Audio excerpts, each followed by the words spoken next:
É com alegria e satisfação que cumprimentamos aos nossos amigos e irmãos do portal Escola Dominical, com a gloriosa paz de nosso Senhor e Salvador Jesus Cristo. Estamos dando início a mais uma pré-aula, esta ferramenta que o portal Escola Dominical disponibiliza no início da semana, para que os irmãos possam melhor preparar a sua aula da Escola Bíblica Dominical. Leiam a revista das lições bíblicas, vejam esta pré-aula, leiam os textos de apoio que nós disponibilizamos ao longo da semana no site do portal Escola Dominical. Se tiverem algumas dúvidas, postem na sala dos professores do portal Escola Dominical a sua dúvida. Leiam outros textos de apoio que nós disponibilizamos em links nas redes sociais do portal Escola Dominical, no Twitter, no Facebook e no LinkedIn, onde também disponibilizamos outras videoaulas. Ouçam a leitura diária que nós postamos no site do portal Escola Dominical, conforme os textos que são sugeridos pelas lições bíblicas. No sábado, às 19 horas, horário de Brasília, assistam à transmissão ao vivo do estudo preparatório dos professores e amigos da Escola Bíblica Dominical na Igreja Evangélica Assembleia de Deus, Ministério do Belém, aqui na sede em São Paulo. Mas não deixem de comparecer à Escola Bíblica Dominical no domingo, porque a Escola Bíblica Dominical é a igreja reunida, ensinando enquanto evangeliza e evangelizando enquanto ensina. Todo este aparato, de todas estas pessoas da internet que têm cooperado com esse trabalho, é apenas a preparação para a Escola Bíblica Dominical. Neste segundo trimestre de 2015, nós estamos estudando o tema Jesus, o Homem Perfeito, o Evangelho de Lucas, o Médico Amado. O comentarista desse trimestre é o pastor José Gonçalves, presidente das Assembleias de Deus em Água Branca, no estado do Piauí. E hoje estaremos estudando a lição de número 6, que tem como título Mulheres que Ajudaram Jesus. Nós temos visto que o nosso comentarista tem escolhido alguns temas que demonstram a perfeição da humanidade de Jesus Cristo. Alguns temas que o Evangelho de Lucas trata. Na aula passada, nós vimos o que Lucas tinha nos ensinado no Evangelho a respeito do que é ser discípulo de Jesus. E hoje nós vamos ver o tratamento que o Senhor Jesus dá à mulher. O Evangelho, segundo escreveu Lucas, ele enfatiza bem o tratamento que Jesus dá à mulher, a condição que Jesus dá à mulher, pois Jesus veio restaurar a dignidade da mulher, assim como a do homem, ambas perdidas com o pecado. Antes de adentrarmos propriamente ao tema de como Lucas mostra o tratamento de Jesus em relação à mulher, é importante e fundamental que nós vejamos como é a condição da mulher na ordem estabelecida por Deus. Lucas, ele veio mostrar que Jesus era o homem perfeito, que Jesus era a semente da mulher prometida por Deus lá no Jardim do Éden. E como semente da mulher, ele teria de restaurar a dignidade da mulher. Mas que dignidade é esta? O que a Bíblia diz a respeito da posição da mulher? Como a mulher ela deve estar? Qual o local, o papel da mulher, o local destinado por Deus à mulher na ordem por ele mesmo estabelecida. A mulher é mencionada pela primeira vez na Bíblia no ato mesmo da criação do homem. Lá em Gênesis 1:27, nós vemos assim: e criou Deus o homem à sua imagem, a imagem de Deus o criou, macho e fêmea os criou. Logo, quando a mulher é citada pela primeira vez na Bíblia Sagrada, ela é citada numa situação de absoluta igualdade com o homem. A Bíblia diz que Deus criou o homem, o ser humano, à sua imagem. e os criou macho e fêmea. Neste ato da criação, Deus já estabelece que diante dele, homem e mulher são iguais. Deus criou a ambos, e ambos são imagem de Deus. Isto é fundamental, irmãos. A ordem estabelecida por Deus na criação é da igualdade entre homem e mulher. Homem e mulher são iguais. Aliás, os estudiosos da ética cristã, da ética bíblica, mostram que neste dispositivo, nesta declaração, nesta narrativa de que Deus criou o homem à imagem e semelhança dele e os criou macho e fêmea, temos aí o princípio da igualdade. Aí está o princípio da igualdade. Deus trata a todos os seres humanos igualmente, sejam homens, sejam mulheres, porque homens e mulheres foram criados à imagem de Deus. Homens e mulheres são iguais. Deus não faz acepção de pessoas. É o que vemos em vários dispositivos da palavra de Deus, mas vamos ler aqui um do Antigo Testamento e um do Novo Testamento.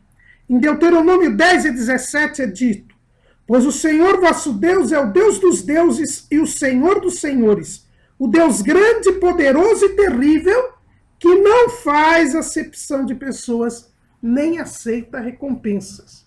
Em Atos 10,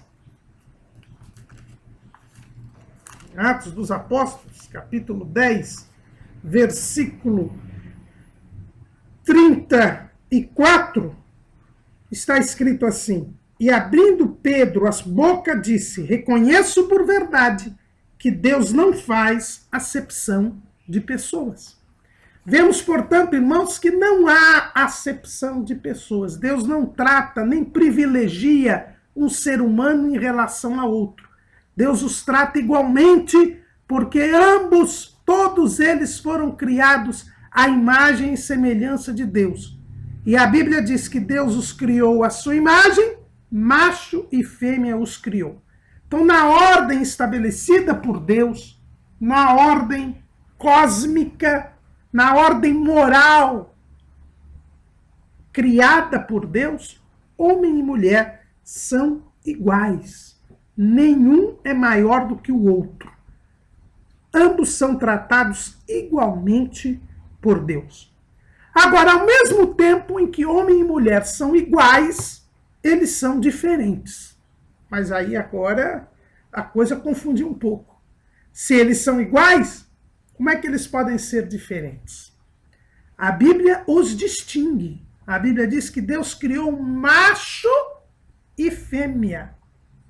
Portanto, embora diante de Deus eles sejam iguais, Deus os trate da mesma maneira e de igual maneira, de igual modo. Deus não privilegia nem o homem nem a mulher. Eles são diferentes, porque Deus criou o macho, Deus criou a fêmea. Na própria narrativa, no capítulo 2 do livro de Gênesis, nós vemos que Deus criou tanto o macho quanto a fêmea, mas de forma diversa. Deus formou o homem do barro, do pó da terra, e sobre ele soprou o seu fôlego de vida. Mas Deus também aí tira do homem, da costela do homem, do lado do homem, a mulher, que é formada do osso. Homem e mulher são diferentes, porque homem e mulher devem se completar. É o que está lá escrito em Gênesis, capítulo 2, versículo 24. E, portanto, deixará o varão, o seu pai e a sua mãe, e apegar-se-á à sua mulher, e serão ambos uma carne. Uma outra tradução diz uma só carne. Homem e mulher, eles formam uma unidade. Eles se completam. E como num quebra-cabeças, quando uma peça se completa com a outra, O que há numa falta na outra. O que é concavidade numa é convexidade na outra. O que é ausência numa é excesso noutra.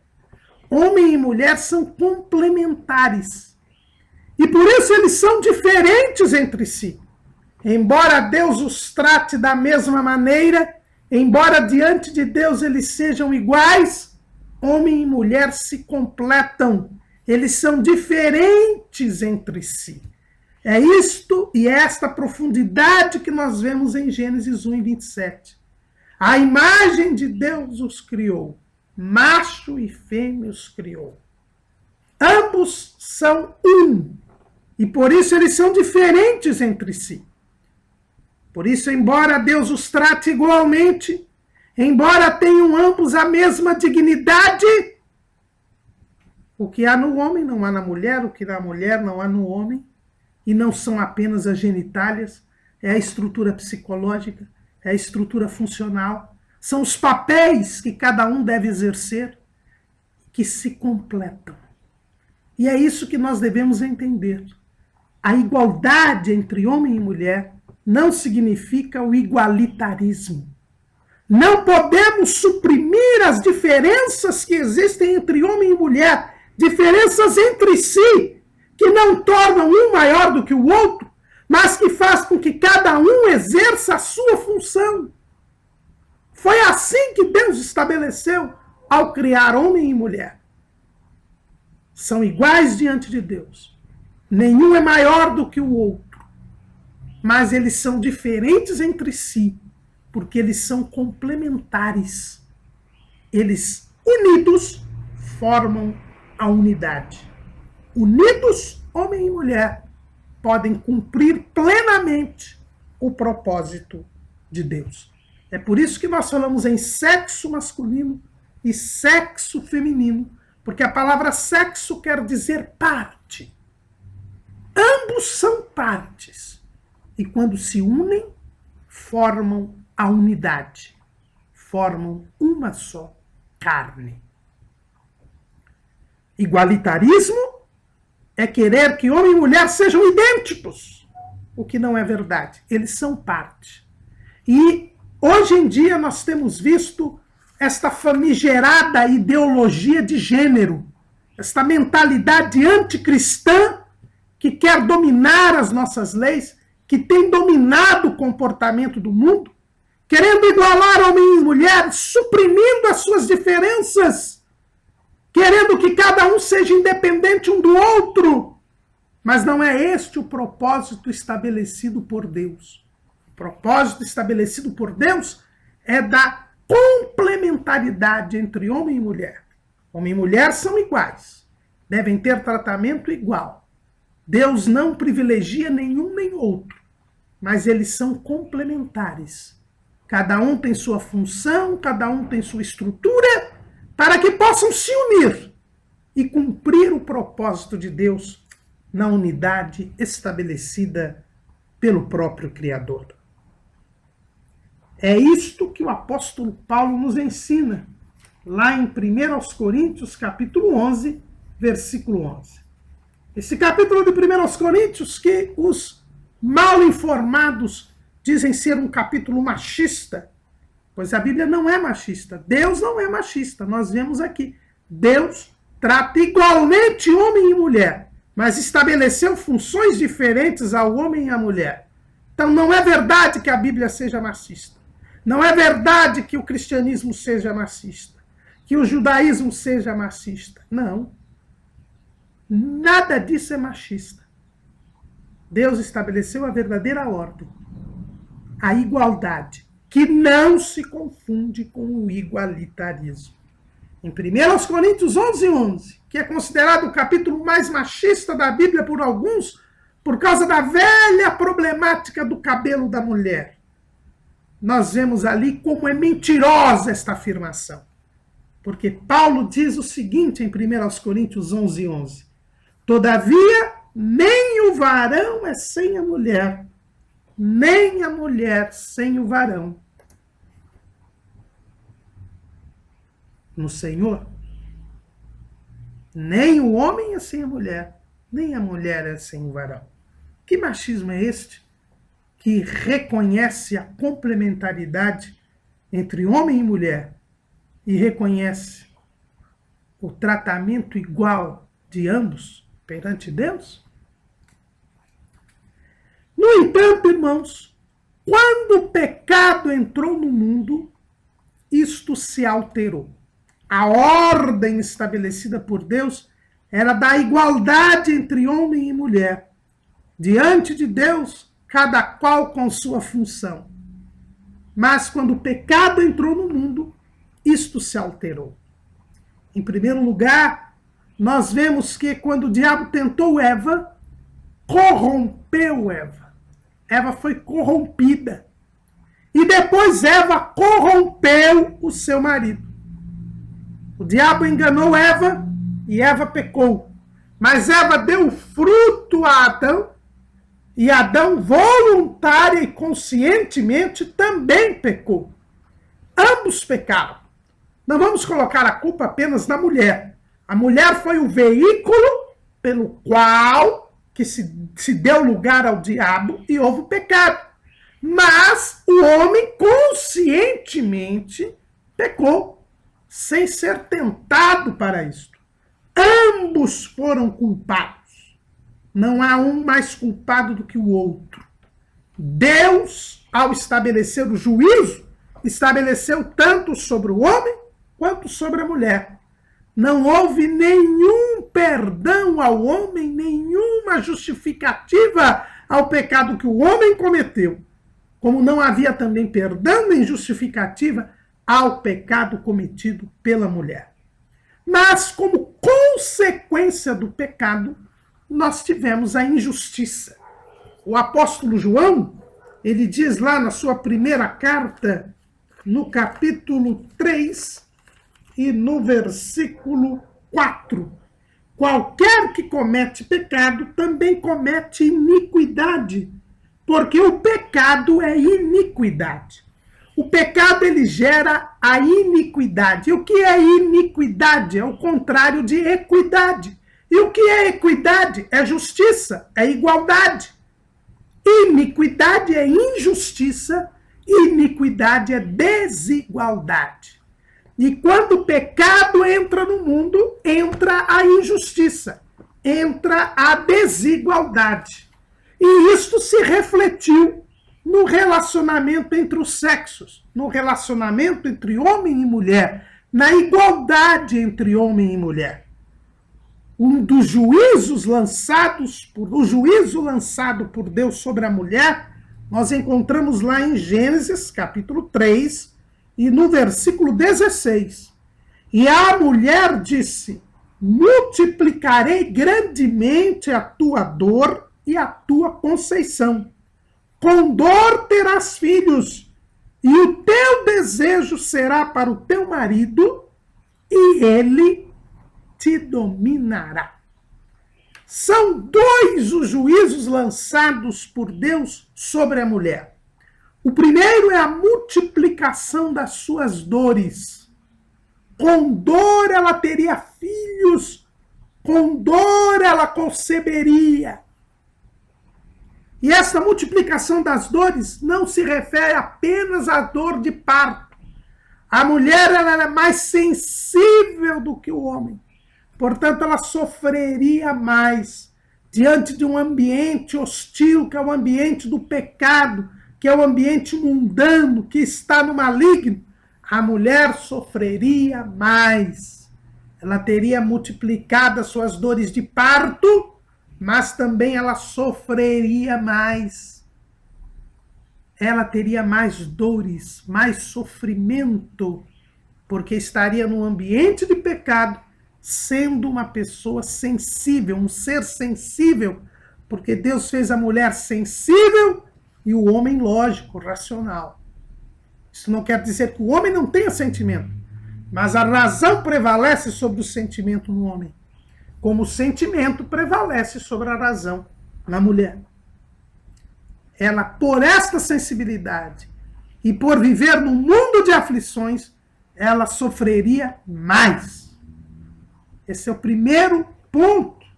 E, inclusive, no momento mais sublime da mulher, que é a maternidade, ela teria multiplicação das suas dores. De outro lado, ela teria inferioridade social. O marido dominaria sobre ela. O homem dominaria sobre ela. A inferioridade social da mulher é uma realidade em toda a história da humanidade. Não porque a mulher seja inferior ao homem, mas como consequência do pecado. E porque Deus disse que a mulher se inferiorizaria no pecado, na sociedade por causa do pecado. Pela lei da semeadura. Foi pela mulher que houve a queda da humanidade. Ela se deixou corromper pela serpente. E por isso ela sofreria a inferiorização social. A mulher corrompeu o marido. Ela foi corrompida pelo diabo e corrompeu o marido. Por isso o marido dominaria sobre ela. É a lei da semeadura, que está ali em Oséias, capítulo 8, versículo 7, no Antigo Testamento. Em Oséias, capítulo 8, versículo 7, nós vemos: porque semearam ventos e cegarão tormentas. Ou em Gálatas 6 e 7.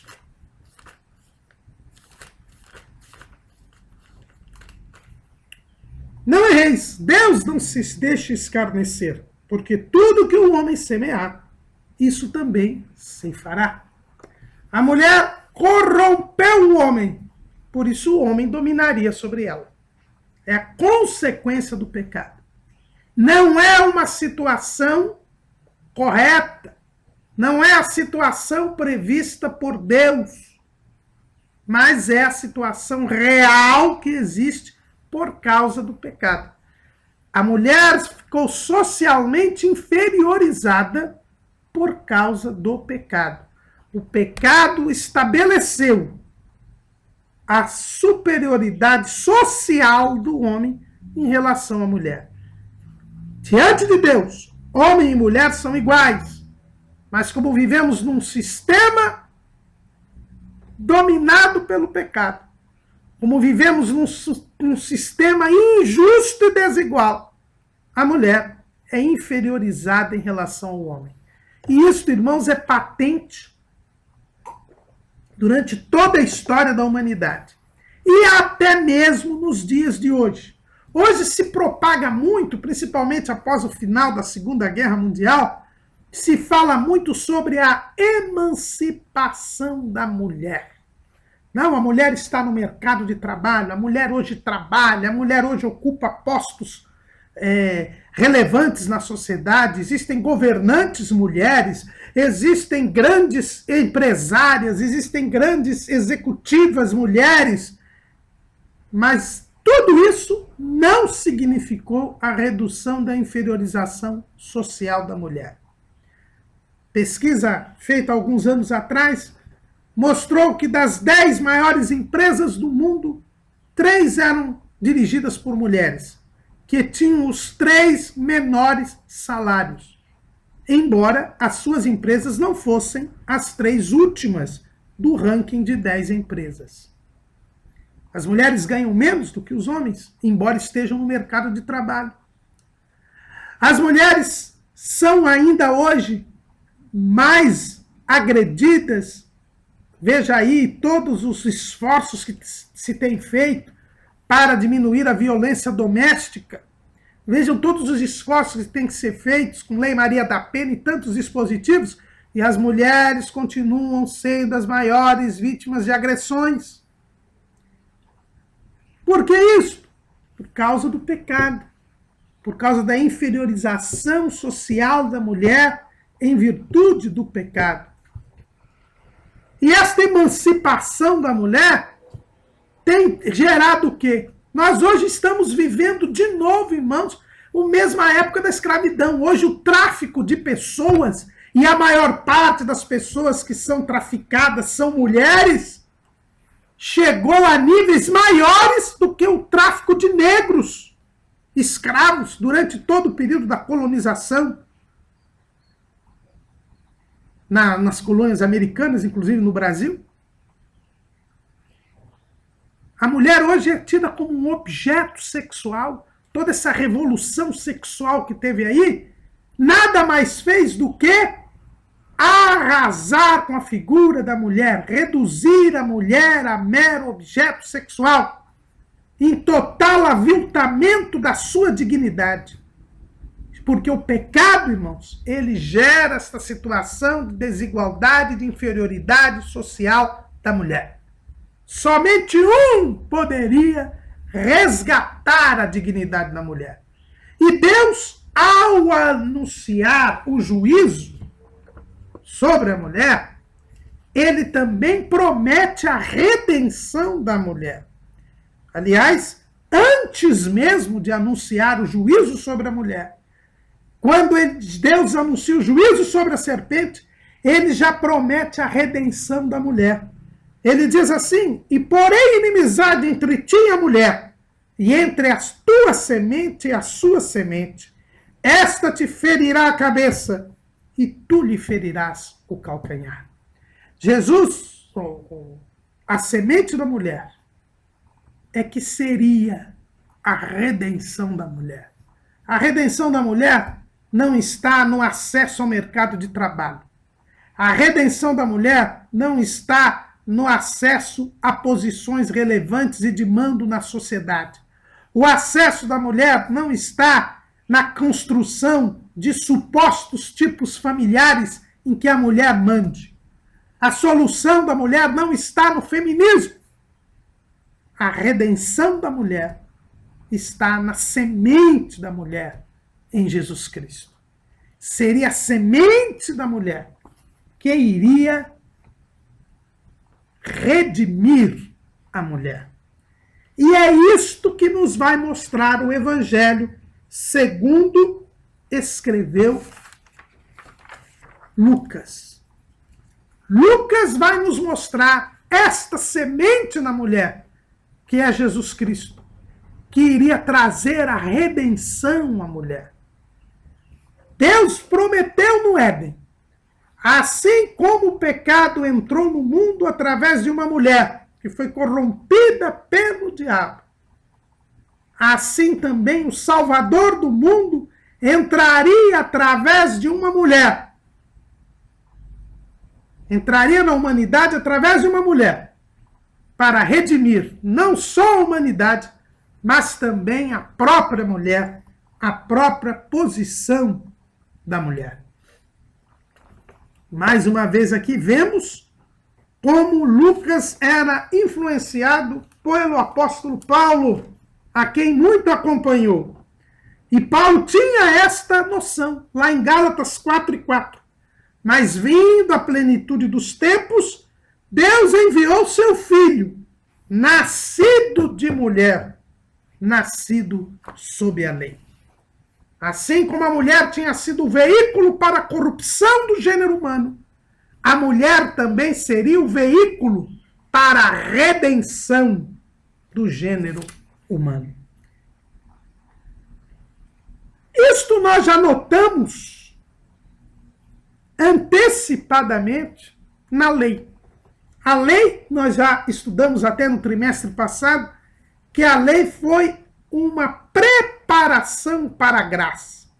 A graça de Deus, que é Jesus Cristo, que traria salvação a todos os homens e redimiria a condição social da mulher, ela foi preparada pela lei, prefigurada pela lei. E a lei já trazia dispositivos de proteção à mulher. Não havia outro lugar no mundo em que a mulher tivesse melhor condição do que Israel. Israel era o lugar onde nós tínhamos a melhor condição. Natan Alzubel, que nós citamos aí em nossa nosso esboço, diz o seguinte, na Enciclopédia Judaica: não é exagero dizer que, em geral, as mulheres judias sempre receberam um tratamento muito melhor por parte dos homens de seu povo do que as mulheres de outras nacionalidades. Não tenha dúvida, irmãos, que não havia lugar na antiguidade em que a mulher tivesse melhor condição do que em Israel.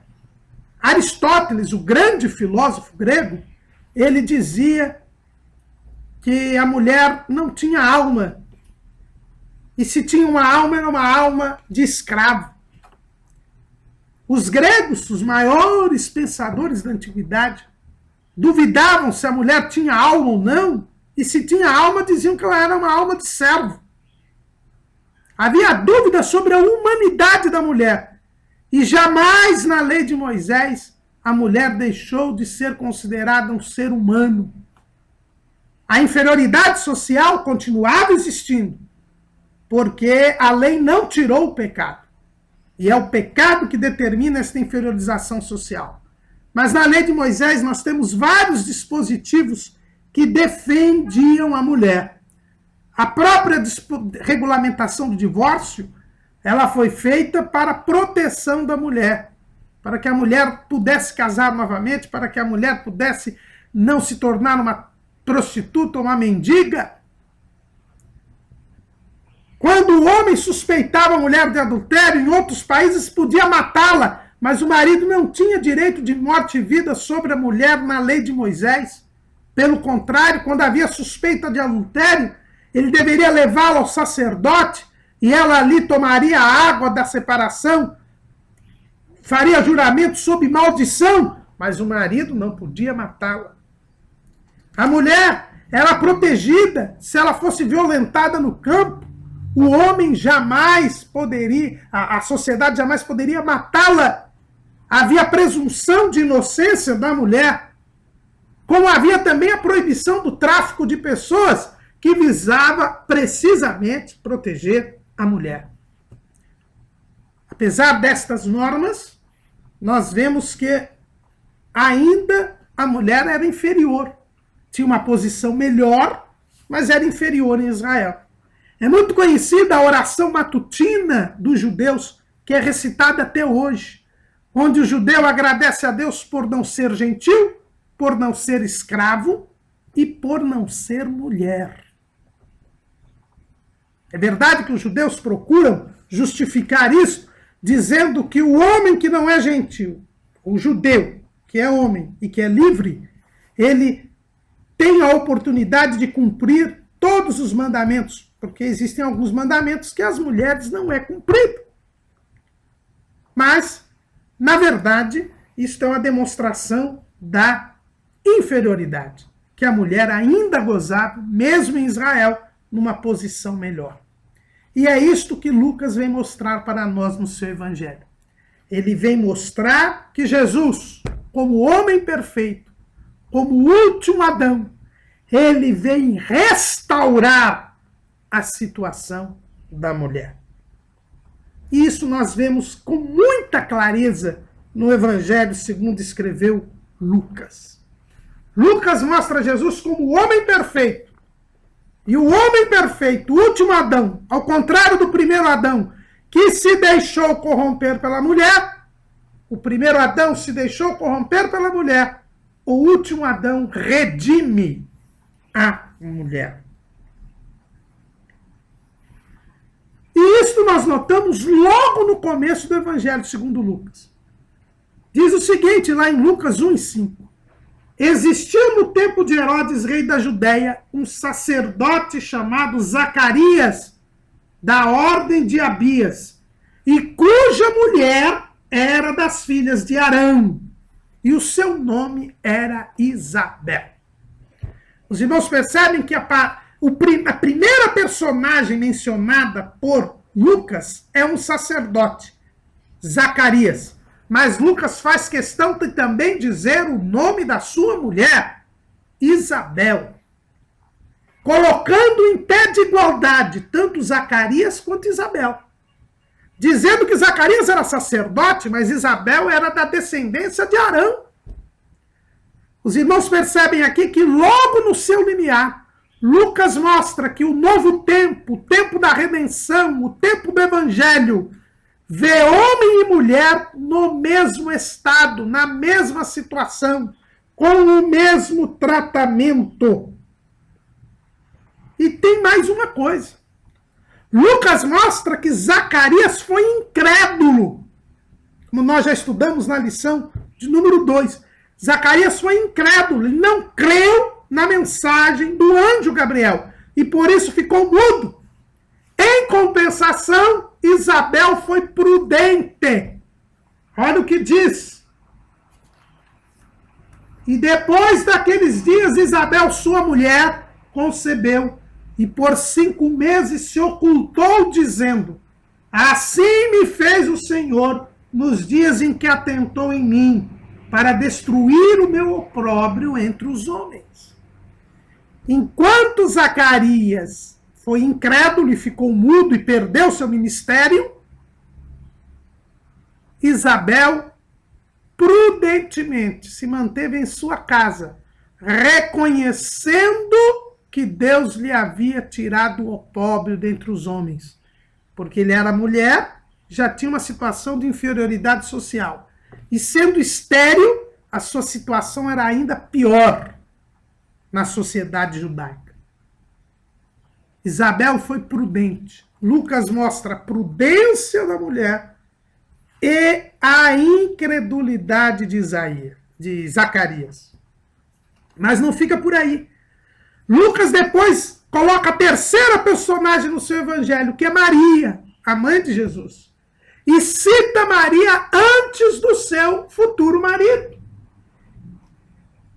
Lucas 1:26. E no 6º mês foi o anjo Gabriel enviado por Deus a uma cidade da Galileia chamada Nazaré, a uma virgem desposada com um varão, cujo nome era José, da casa de Davi. E o nome da virgem era Maria. Primeiro ele fala da jovem desposada, depois dá o nome de José e diz que a virgem se chamava Maria. O anjo vai falar com a mulher, vai falar com Maria. E diz que ela é bendita entre as mulheres. E diz que ela foi escolhida para ser a mãe do Salvador.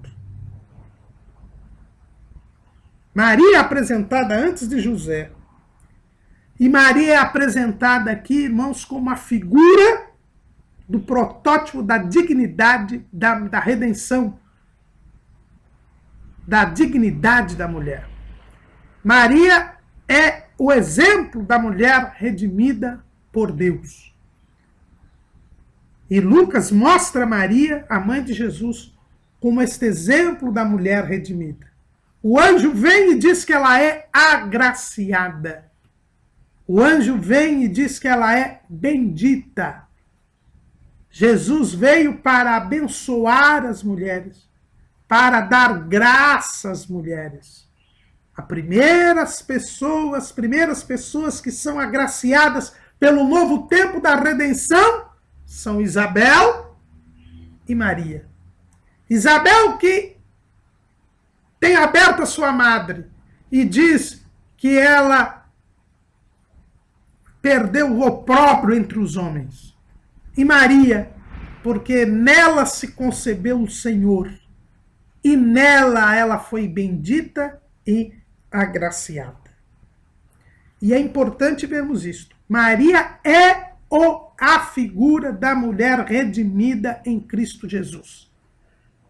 Isto não quer dizer, e nós já estudamos isso na lição número 2, que Maria tenha participação na redenção. Não, ela é alvo da redenção.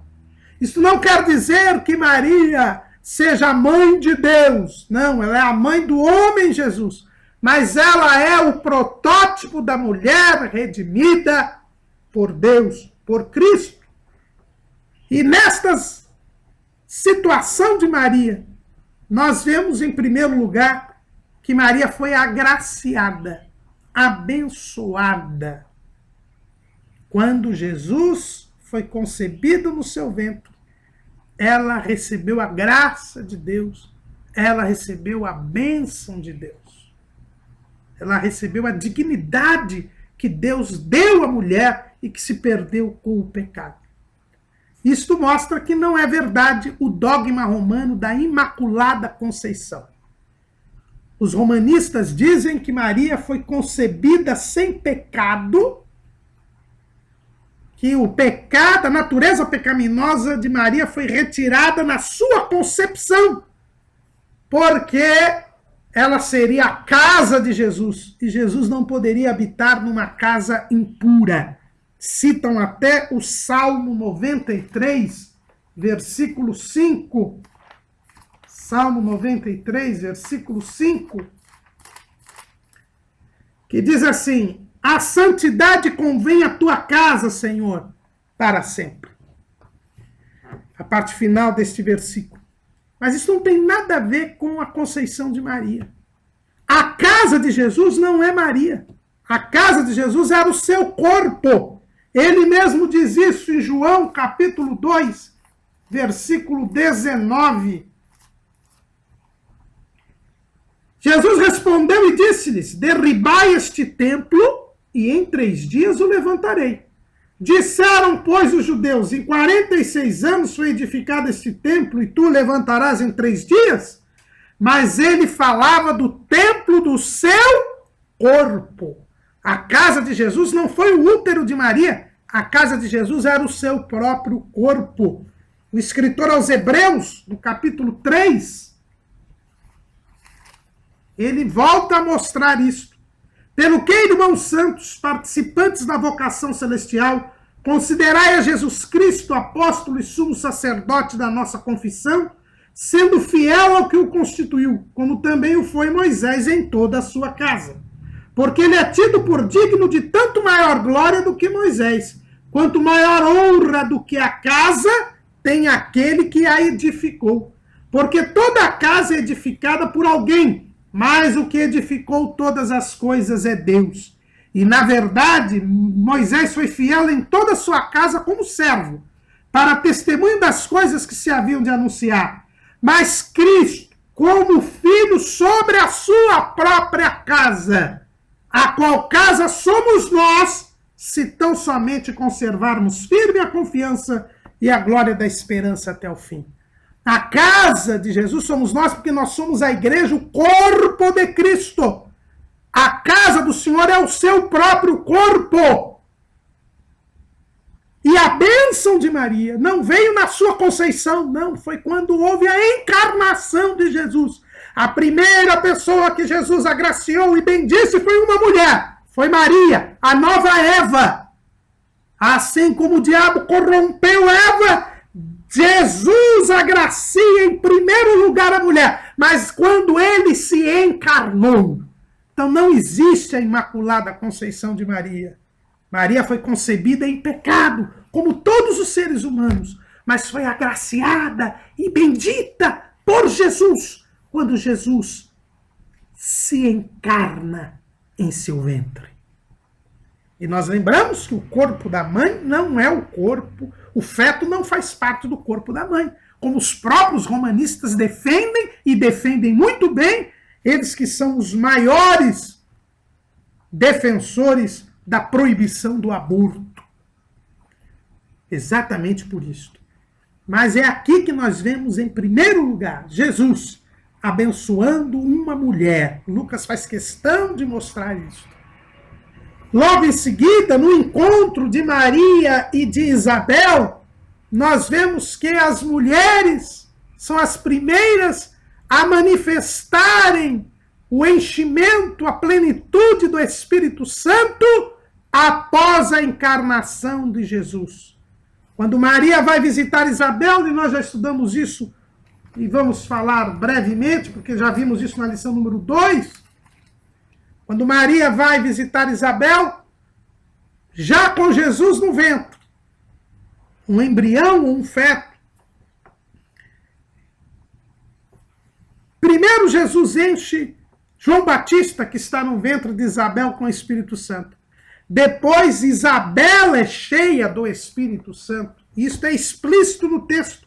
Lucas 1:41. E aconteceu que, ao ouvir Isabel a saudação de Maria, a criancinha saltou no seu ventre, e Isabel foi cheia do Espírito Santo. Depois Maria também é cheia do Espírito Santo. Embora isso não seja explícito, mas quando Maria faz o seu cântico, que está ali a partir do versículo 46 até o versículo 56, nós sabemos que estes cânticos são uma ação do Espírito Santo. Todo cântico que se encontra na Bíblia é uma ação do Espírito Santo. E é neste cântico que Maria também mostra que foi cheia do Espírito Santo. Então, são as primeiras pessoas a manifestarem a plenitude do Espírito Santo, já no tempo da redenção, já Jesus encarnado, foram mulheres.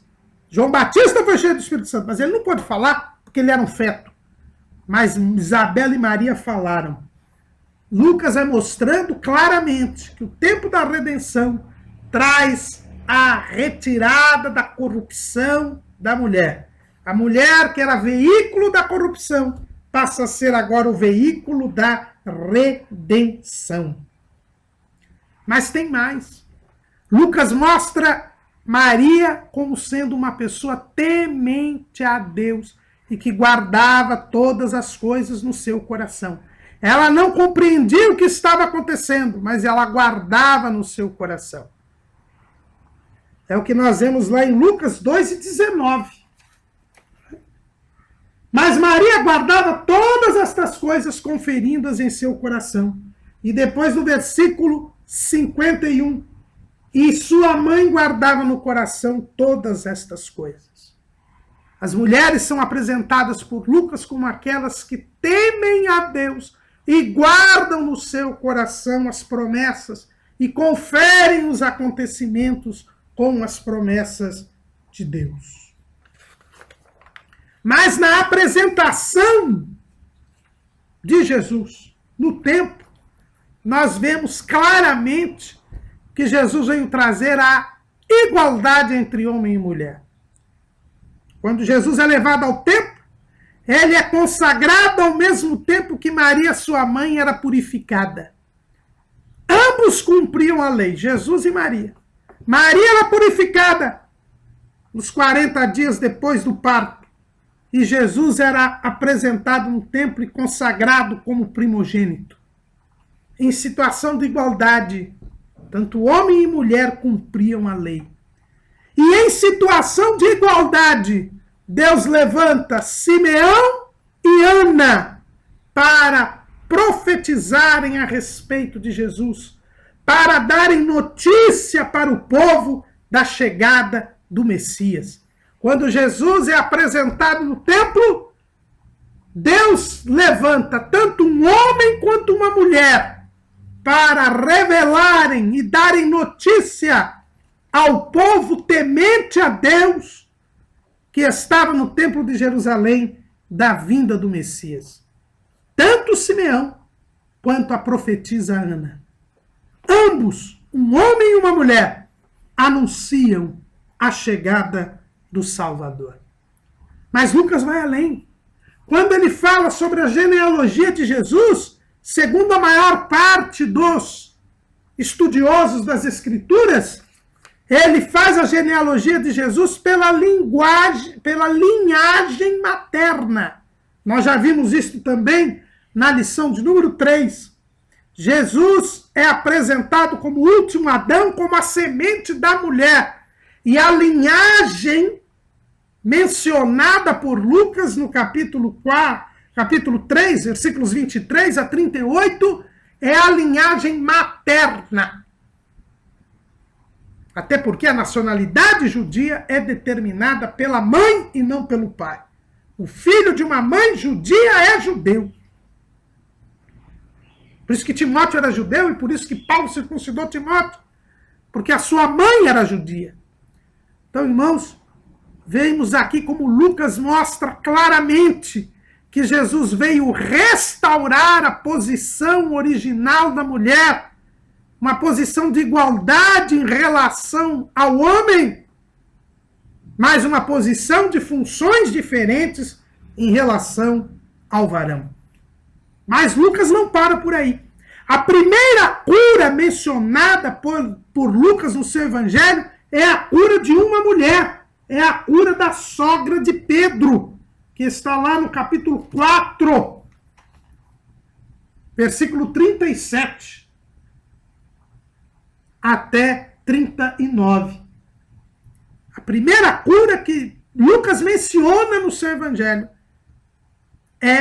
que ele narra, é a cura de uma mulher, da sogra de Pedro. E é interessante que ele narra a cura da sogra de Pedro antes mesmo de narrar a chamada de Pedro para o ministério. A primeira ressurreição que Lucas menciona no seu evangelho é a ressurreição do filho da viúva de Naim, que está lá no capítulo 7, no versículo 36. Aliás, desculpe, que está lá no capítulo 6, no versículo 22.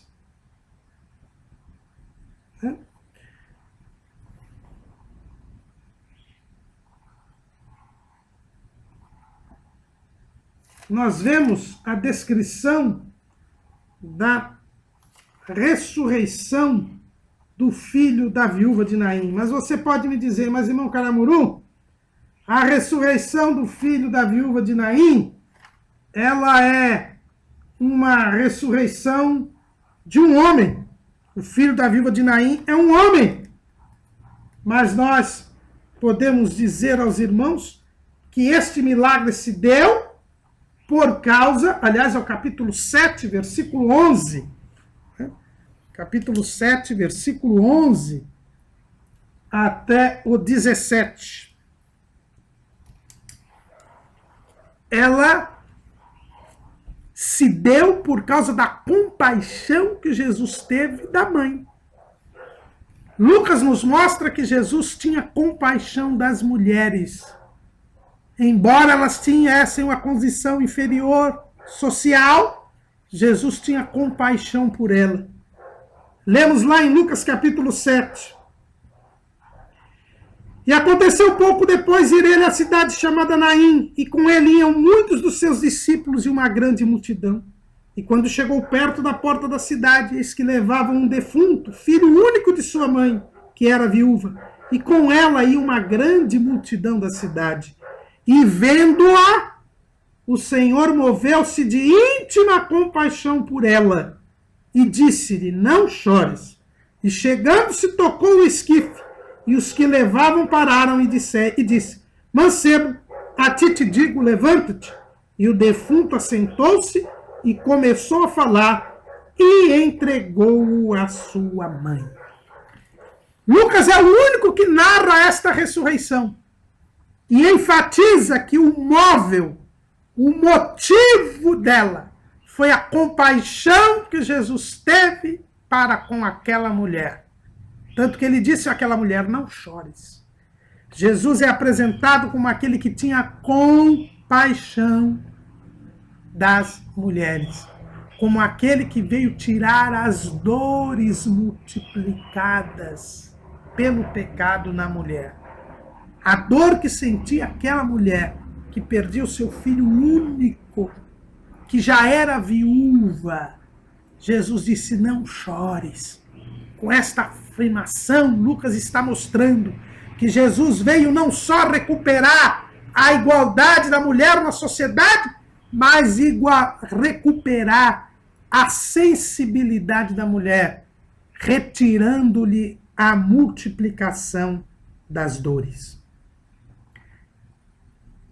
Quando, aí sim, no capítulo 7, versículo 36, Lucas narra um outro episódio que só ele narra, que é a unção dos pés de Jesus por uma mulher pecadora na casa de Simão, o fariseu.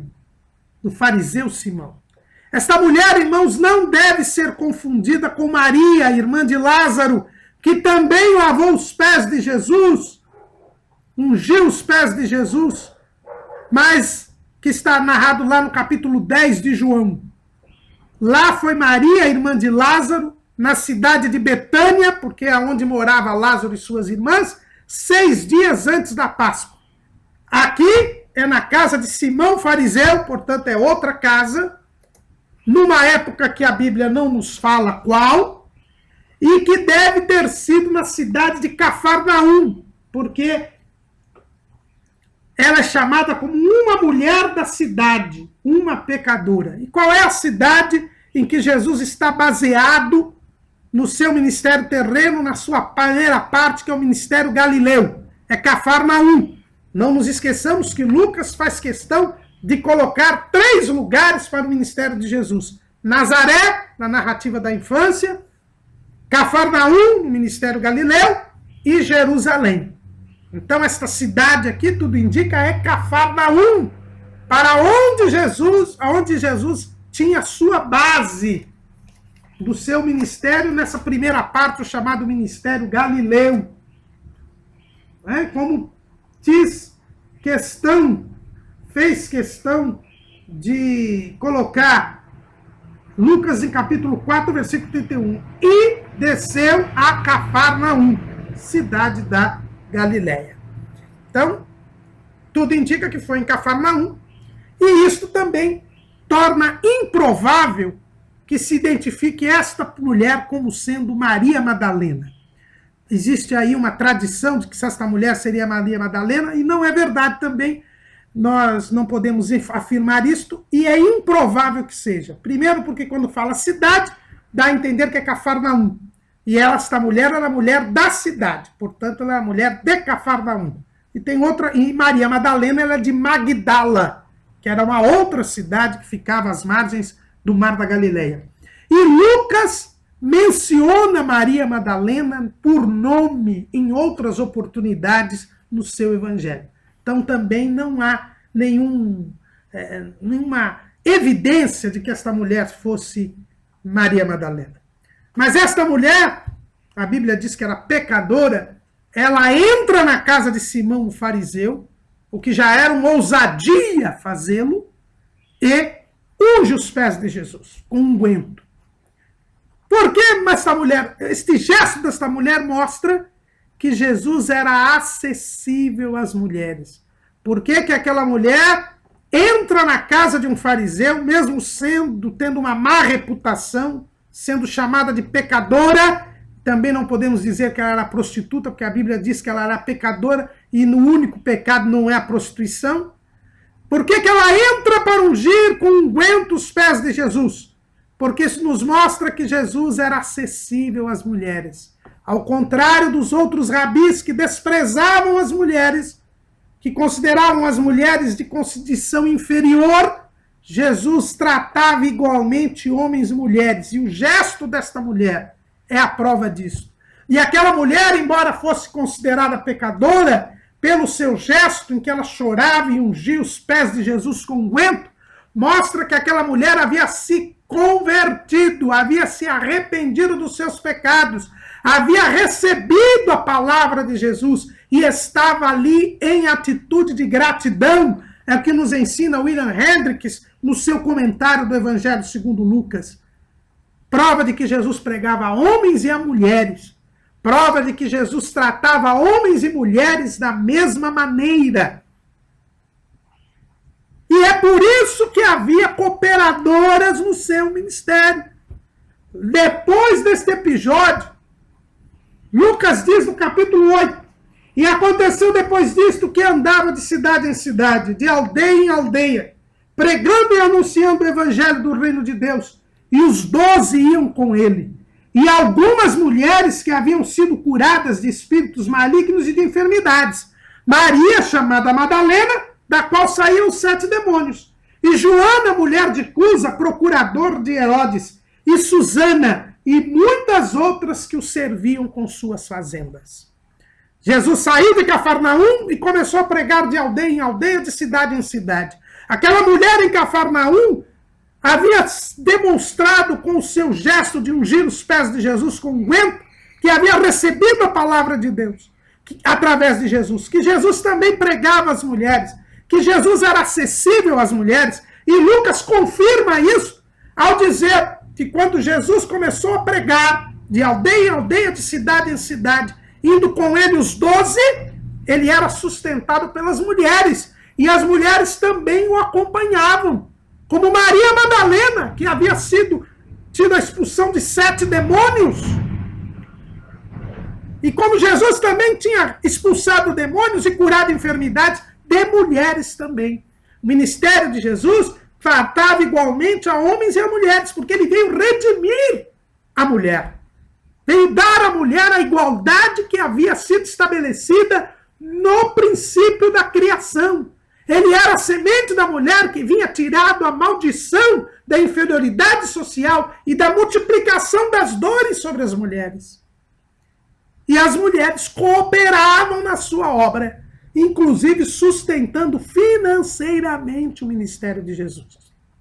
Jesus era um rabi diferente dos outros.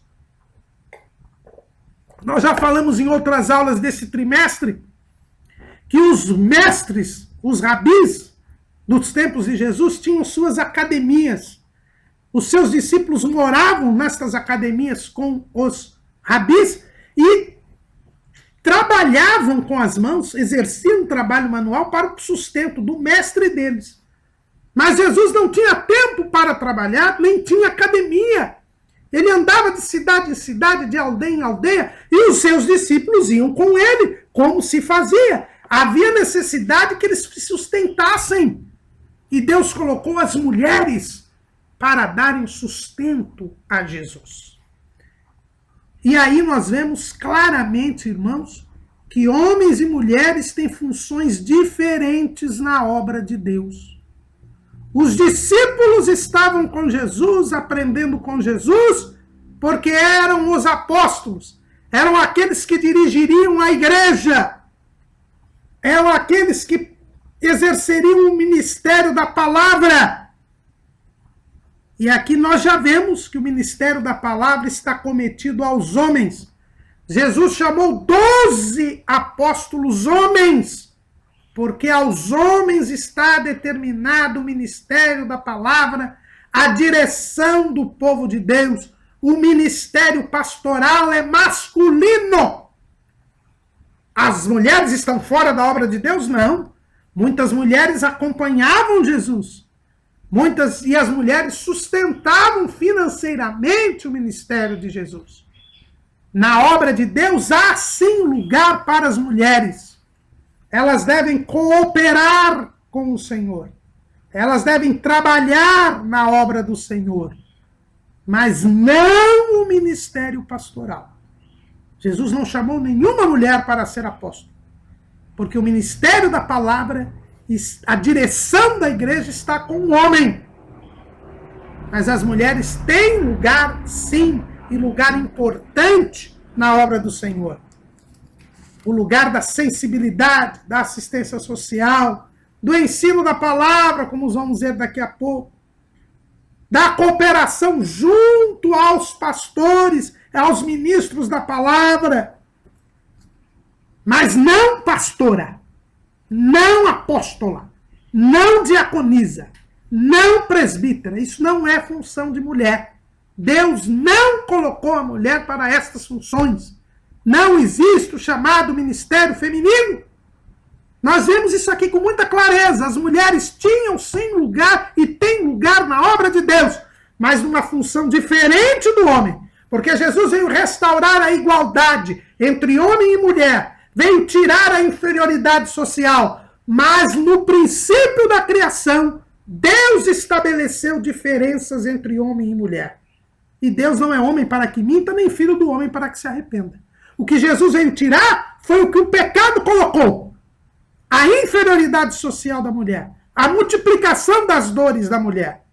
Mas ele não veio tirar a diferença entre homem e mulher. Tomemos cuidado com isto, irmãos. Logo em seguida, nós vemos a posição da mulher também dignificada por Jesus no episódio da ressurreição da filha de Jairo. É a segunda ressurreição mencionada por Lucas, e aqui outros evangelistas também a mencionam, lá no capítulo 8, no versículo 30, nós vemos a narrativa da ressurreição da filha de Jairo. E nessa narrativa, nós vemos como Deus, Jesus, dava tratamento igual à mulher. Jairo, príncipe da sinagoga, veio pedir que Jesus fosse ver a sua filha que estava à morte. No caminho, Jesus cura a mulher do fluxo de sangue. Uma mulher também em situação terrível, considerada imunda pela lei judaica, que não podia sequer entrar na multidão. Ela entra na multidão. Se a multidão soubesse que ela tinha um fluxo de sangue, a escorraçaria dali. Enfraquecida, depois de 12 anos de fluxo de sangue, ela, tendo gasto tudo com os médicos, ela foi até Jesus e tocou na orla do seu vestido e foi curada. E Jesus a fez com que ela se apresentasse e mostrasse para todos que virtude saía de Jesus, também para as mulheres, mesmo as mulheres consideradas cerimonialmente imundas. E quando ele chega à casa de Jairo, a filha de Jairo já tinha morrido. Mas Jesus disse que ela não morria, apenas dormia, foi zombado, e quando entra, só deixa que no quarto entrassem Pedro, Tiago, João, Jairo e a mãe da menina. A mãe da menina também pôde entrar no quarto. E Jesus ressuscita aquela moça, aquela menina, aquela adolescente. Mas Jesus mandou a mãe da menina entrar. Tratou o príncipe da sinagoga da mesma maneira que a mãe de Jairo. Na multiplicação dos pães, nós também vemos que, embora só os homens pudessem ser contados, fora as mulheres e crianças, Jesus saciou tanto a homens quanto a mulheres. Não fez qualquer distinção ao multiplicar os pães. No capítulo 10 de Lucas, nós vemos outra demonstração do tratamento que Jesus dava às mulheres. É no episódio de Marta e de Maria. Está lá no capítulo 10, versículo 38. E aconteceu que, indo eles de caminho, entrou numa aldeia, e certa mulher, por nome Marta, o recebeu em sua casa. E tinha esta uma irmã chamada Maria, a qual, assentando-se também aos pés de Jesus, ouvia a sua palavra. Jesus ensinou duas mulheres. Lá na casa de Marta e de Maria, em Betânia, Jesus ensinou as mulheres. E as mulheres eram dispensadas do ensino da palavra de Deus. Fruto da inferioridade social. Maimônides, o grande comentarista medieval da lei judeu, ele no seu livro famoso Mishneh Torah, que é o estudo das escrituras, ele diz o seguinte, nós colocamos aí em nosso esboço e vamos ler para os irmãos.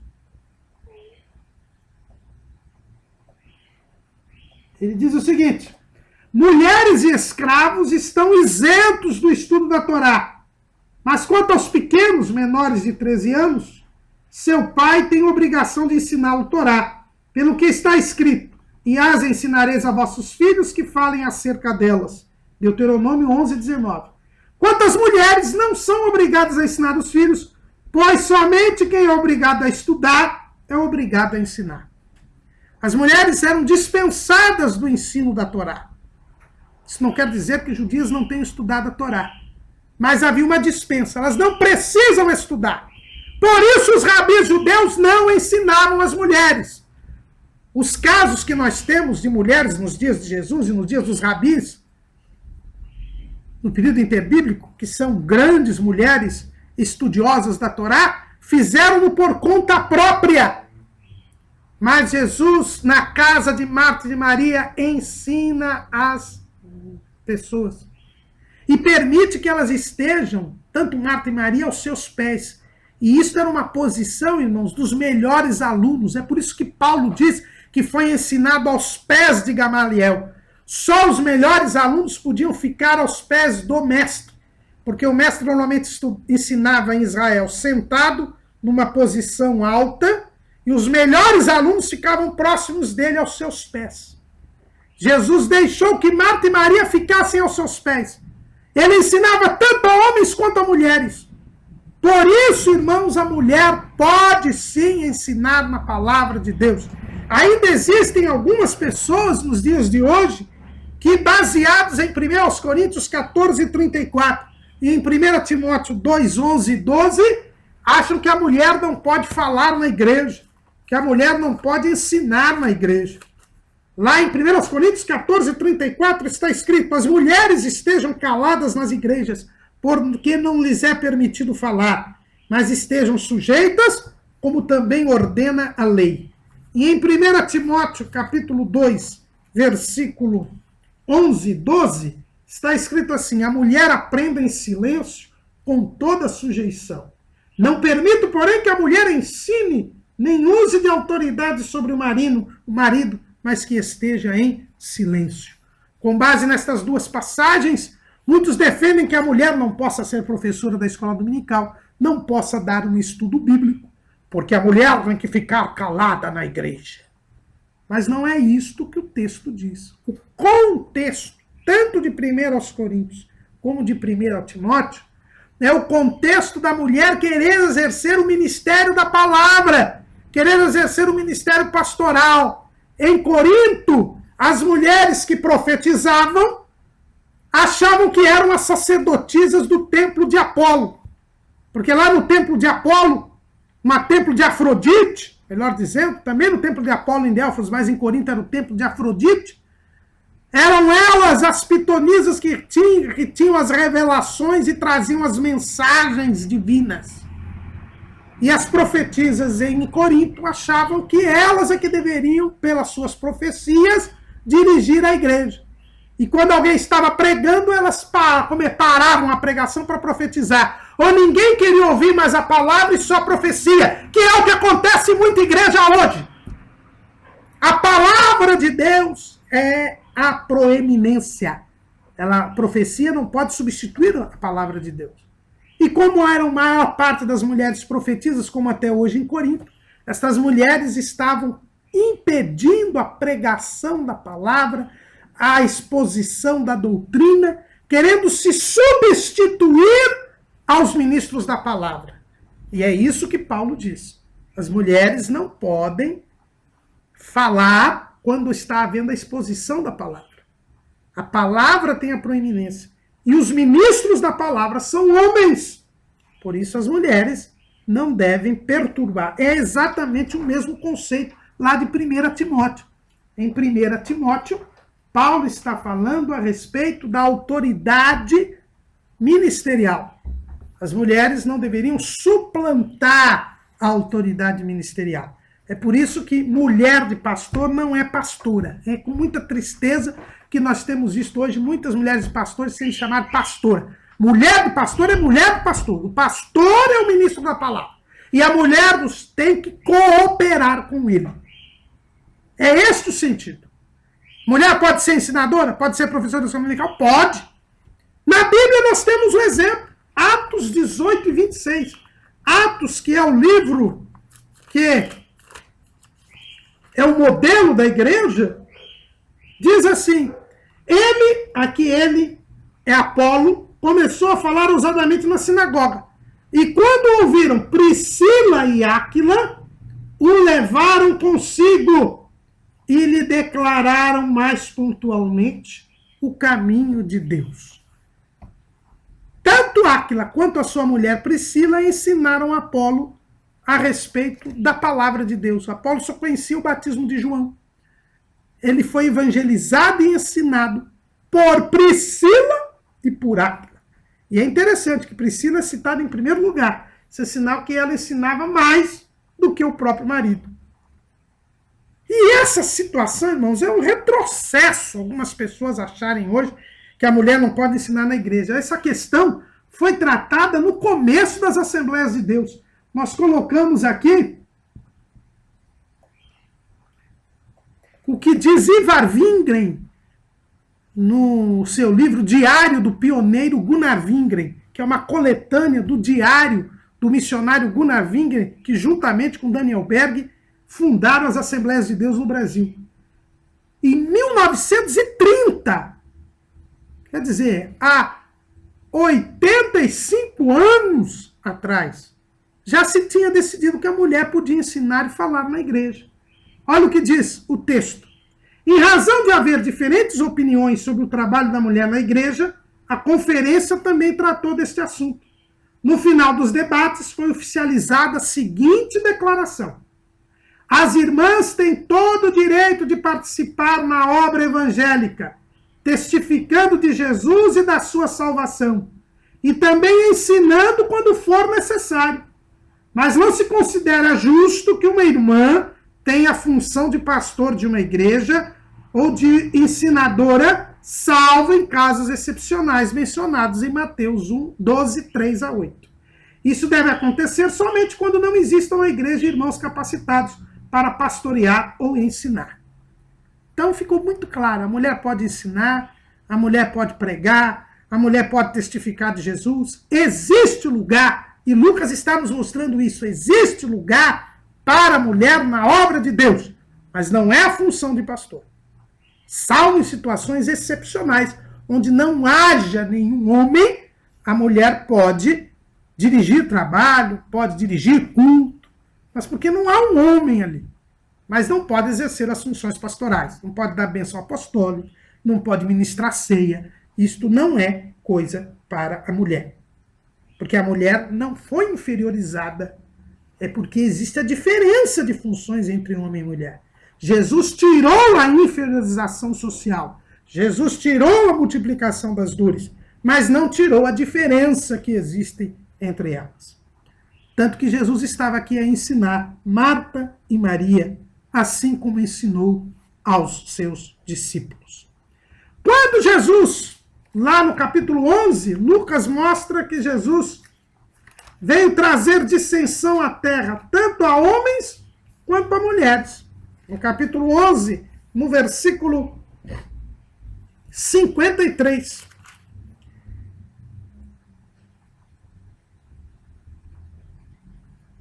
Nós temos esta afirmação. Né? Lucas, capítulo 11, ele diz assim, que ele veio trazer dissensão, tanto entre homens quanto entre mulheres, né? Aliás, capítulo 12, versículo 53. Hoje eu estou mal de referência. Capítulo 12, versículo 53. O pai estará dividido contra o filho e o filho contra o pai. Mas a mãe contra a filha e a filha contra a mãe. A sogra contra a sua nora e a nora contra a sua sogra. Jesus veio trazer dissensão tanto entre homens quanto entre mulheres. Não há distinção entre homens e mulheres diante de Deus. Também no capítulo 13 e no versículo 10, Lucas menciona a cura de uma mulher paralítica na sinagoga. E aí nós vemos mais uma vez Jesus enfrentando a inferiorização social. Até hoje nas sinagogas há um lugar para homens e outro para mulheres. Há uma distinção entre homens e mulheres. Mas Jesus chama aquela mulher paralítica. Veja bem o que ele faz. E eis que estava ali uma mulher que tinha um espírito de enfermidade, havia já 18 anos e andava curvada e não podia de modo algum endireitar-se. E vendo a Jesus, chamou-a a si. É interessante. Ela estava na parte das mulheres e Jesus chamou que ela fosse até a parte dos homens. Isso mostra como Jesus queria retirar a inferiorização social. E quando aquela mulher encurvada chega até o lugar dos homens, isto já causou um espanto para toda a sinagoga. Jesus cura aquela mulher, expulsa aquele demônio. E o presidente da sinagoga, o príncipe da sinagoga, ele fica irado com aquilo. E diz que as pessoas deveriam vir todos os dias e não no sábado para curar. Mas Jesus diz que e repreende aquele príncipe da sinagoga e diz: e não convinha soltar desta prisão no dia de sábado esta filha de Abraão, a qual há 18 anos Satanás tinha presa? Jesus chama aquela mulher de filha de Abraão, com a mesma dignidade do príncipe da sinagoga, e que foi liberta no dia de sábado na sinagoga, para mostrar não só que Jesus era o Senhor do sábado, mas para mostrar que Jesus tinha vindo restaurar a dignidade da mulher. No capítulo 21, Jesus também exalta uma outra mulher, a viúva pobre que deu a pequenina oferta. Lá no capítulo 21, Jesus diz: e disse, em verdade vos digo que lançou mais do que todos esta pobre viúva, porque todos aqueles deitaram para as ofertas de Deus do que lhe sobeja, mas esta da sua pobreza deitou todo o sustento que tinha. Jesus enaltece aquela viúva que deu 2 dinheiros. E os estudiosos mostram que aquelas moedas, inclusive, eram moedas romanas, que não poderiam sequer ser ofertadas no templo, porque eram consideradas mundanas. Por isso que as pessoas tinham que trocar as moedas romanas pelas moedas do templo, porque as moedas romanas eram consideradas impuras, porque tinham efígies de Deus, do imperador. E foram essas 2 pequenas moedas romanas que aquela mulher pobre e viúva colocou no gasofilácio. Mas Jesus disse que ela deu a maior oferta, porque tudo que ela tinha, ela deu. As mulheres são apresentadas em Lucas como sensíveis e mais dispostas a crer em Jesus. E Jesus lhes correspondia nesta disposição, tratando-as com dignidade. E é a mulheres que Jesus se dirige quando está caminhando para o Gólgota. No capítulo 23 do Evangelho segundo Lucas, no versículo 27. E seguia o grande multidão de povo e de mulheres, as quais batiam nos peitos e o lamentavam.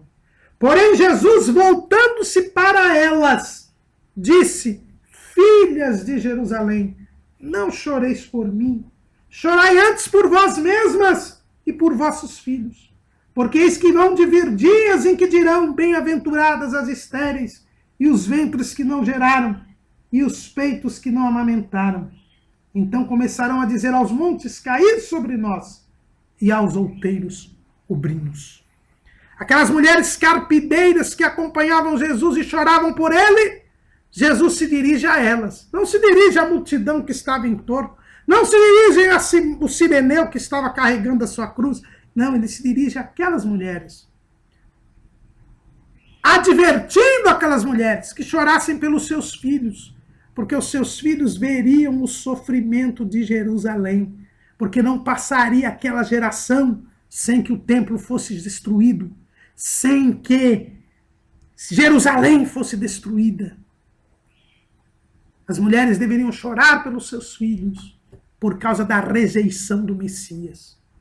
Porque elas não haviam recebido Jesus, continuariam a multiplicação das dores, continuaria a multiplicação das dores, pois só Jesus pode tirar a multiplicação das dores. Continuaria a inferioridade social, pois só Jesus pode tirar a inferioridade social. Mas Jesus tem a sensibilidade de se voltar às mulheres enquanto caminhava para a cruz. E porque sempre tratou as mulheres com dignidade, foram as mulheres que não o abandonaram ao pé da cruz. As mulheres o acompanharam. Lucas deixa isso bem claro lá em capítulo, ainda nesse capítulo 23, no versículo 55. E as mulheres que tinham vindo com ele da Galileia seguiram também e viram o sepulcro e como foi posto o seu corpo. Ao pé da cruz, e João nos deixa isto bem claro, só existia um homem, João. Os discípulos abandonaram Jesus, mas as mulheres ali estavam. João, no capítulo 19, ele fala bem, versículo 25, e junto à cruz de Jesus estava sua mãe, e a irmã de sua mãe, Maria de Cleofas, e Maria Madalena. E outras mulheres também, porque Lucas falam que essas mulheres que viram onde Jesus foi sepultado eram Maria Madalena, Joana, Maria, mãe de Tiago, que é a Maria de Cleofas, e as outras que com eles estavam.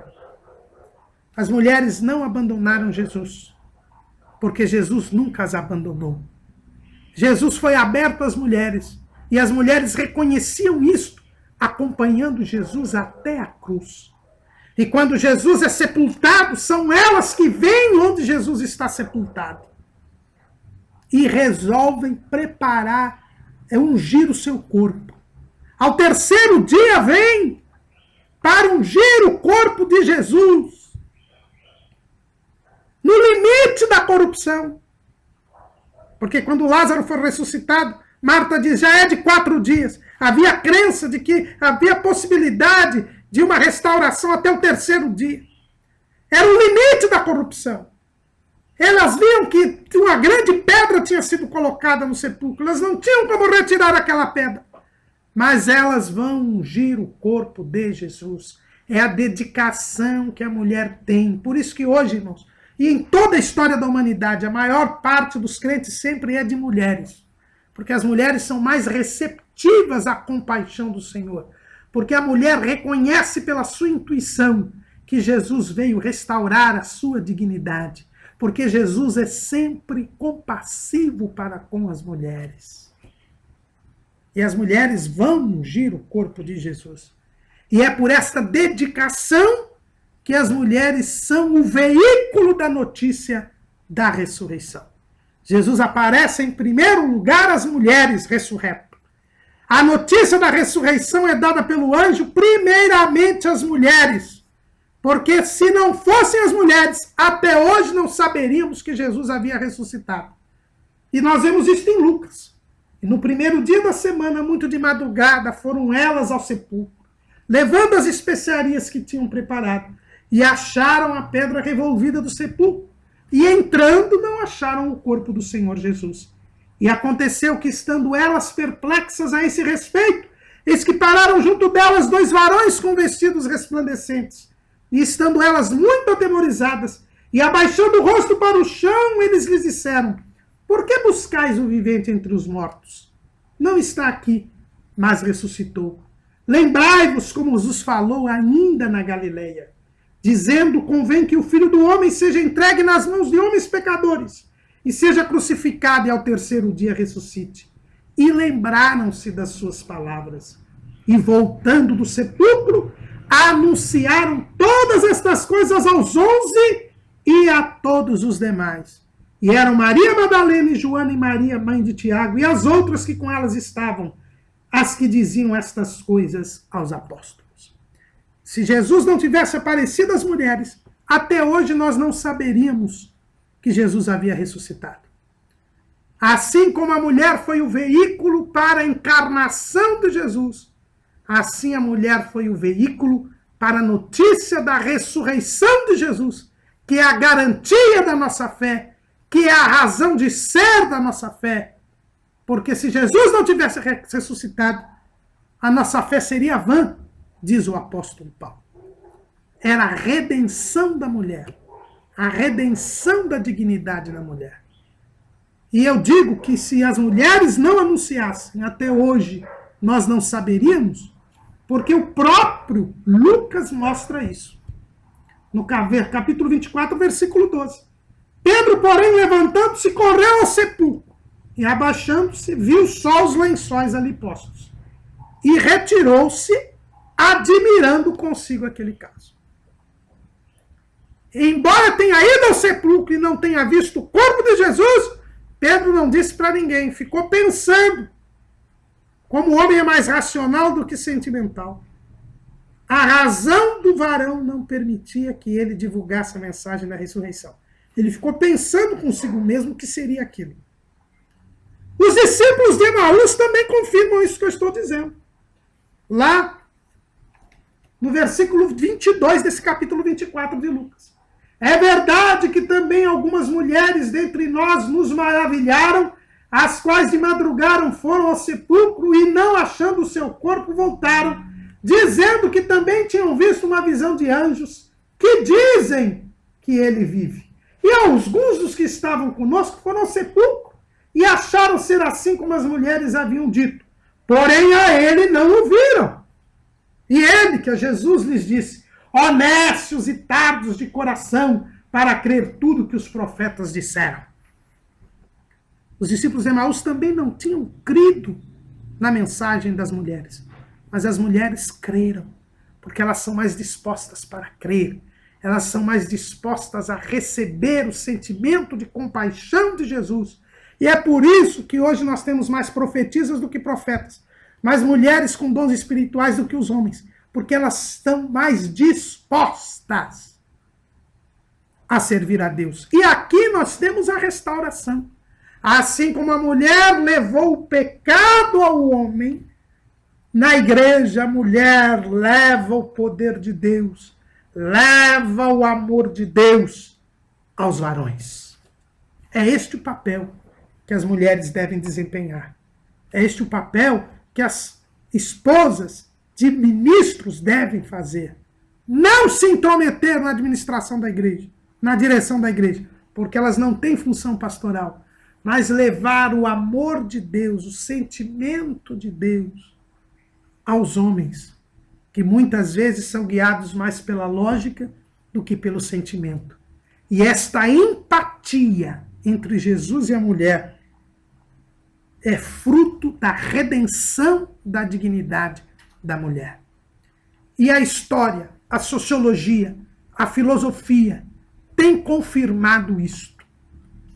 As mulheres sempre foram maioria no cristianismo, na igreja cristã, porque a doutrina cristã é a única que restabelece a dignidade da mulher. Veja o islamismo. Lá a mulher permanece inferiorizada. No judaísmo, embora a situação da mulher seja melhor, ela é inferior. No paganismo dos dias de hoje, no espírito anticristão da nova era, a mulher é reduzida a mero objeto sexual, a mera mercadoria. Mas no cristianismo, a mulher é dignificada. Rodney Stark escreveu um livro, e com esta citação nós vamos terminar a nossa aula. Rodney Stark escreve um livro chamado O Crescimento do Cristianismo. E ele tem um capítulo, que é o capítulo 5 desse livro, que é o papel das mulheres no crescimento cristão. E ele diz o seguinte: aspectos interessantes são apresentados quanto ao papel da mulher dentro do cristianismo primitivo. Diferentemente da análise simplista de autores que afirmam ser as mulheres da época fáceis de se filiarem a qualquer superstição forânea, apresentam-se os elementos do ethos cristão, a proibição do infanticídio, a condenação ao aborto, ao divórcio, ao incesto, à infidelidade e à poligamia, como fatores que constituíram o poder de atração às mulheres da época. Na subcultura cristã, era possível as mulheres ocuparem status diferenciado, o que não acontecia no mundo greco-romano. Além disso, a conversão feminina em novos movimentos contemporâneos também apresenta índice mais elevado do que no caso do sexo masculino, não se restringindo, pois, ao início do movimento cristão. A destacada diferenciação do coeficiente sexual com superioridade para as mulheres em relação aos homens cristãos decorreu da proibição do aborto e infanticídio nas doutrinas cristãs. Stark trabalha sua demonstração recorrendo a evidências arqueológicas e a demografia histórica, as quais corroboram o status privilegiado das mulheres na igreja cristã. Por proibir o aborto, a morte de crianças recém-nascidas defeituosas, o infanticídio, por proibir a poligamia, por proibir a infidelidade conjugal, por proibir o incesto, a doutrina cristã restaurava a dignidade da mulher. E é por isso que as mulheres, sensíveis como são, sempre foram maioria na igreja. Porque elas sabem. E Lucas nos mostra muito bem que Jesus é o único que restaura a dignidade da mulher.